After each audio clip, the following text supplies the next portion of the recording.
Hello, Clara. Hello, Bryson.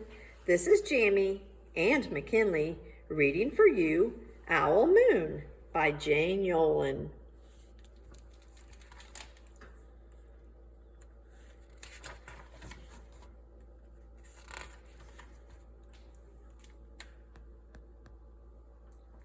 It was late one winter night, long past my bedtime, when Pa and I went owling. There was no wind. The trees stood still as giant statues, and the moon was so bright the sky seemed to shine. Somewhere behind us a train whistle blew, long and low, like a sad, sad song. I could hear it through the woolen cap Pa had pulled down over my ears.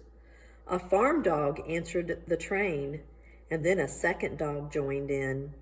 They sang out, trains and dogs, for a real long time, and when their voices faded away, it was as quiet as a dream. We walked on toward the woods, Pa and I. Our feet crunched over the crisp snow, and little gray footprints followed us.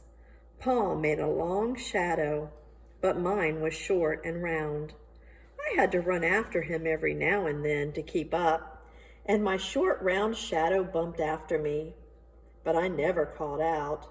If you go owling, you have to be quiet. That's what Pa always says.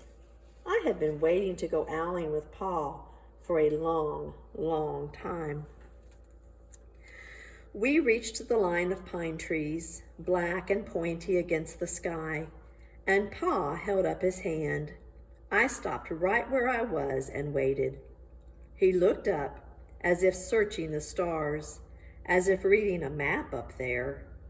The moon made his face into a silver mask. Then he called.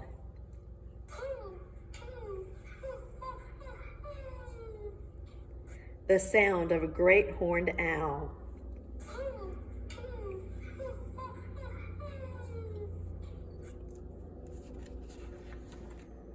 Again he called out, and then again. After each call he was silent, and for a moment we both listened, but there was no answer. Pa shrugged, and I shrugged. I was not disappointed. My brothers all said, sometimes there's an owl, and sometimes there isn't. We walked on. I could feel the cold, as if someone's icy hand was palmed down on my back, and my nose and the tops of my cheeks felt cold and hot at the same time. But I never said a word.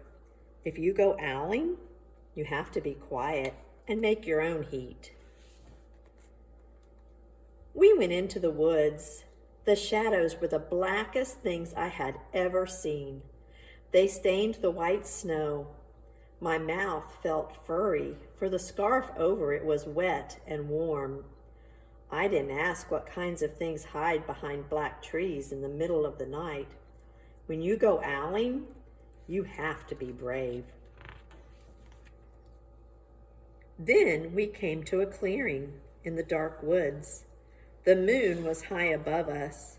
It seemed to fit exactly over the center of the clearing, and the snow below it was whiter than the milk in a cereal bowl.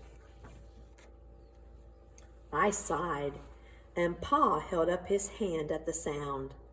I put my mittens over the scarf over my mouth and listened hard, and then Pa called.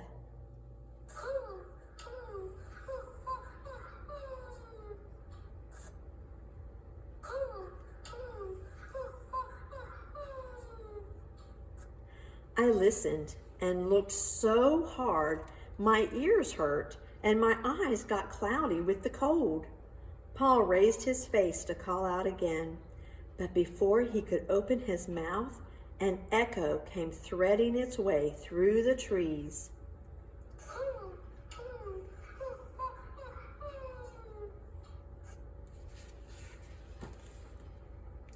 Pa almost smiled.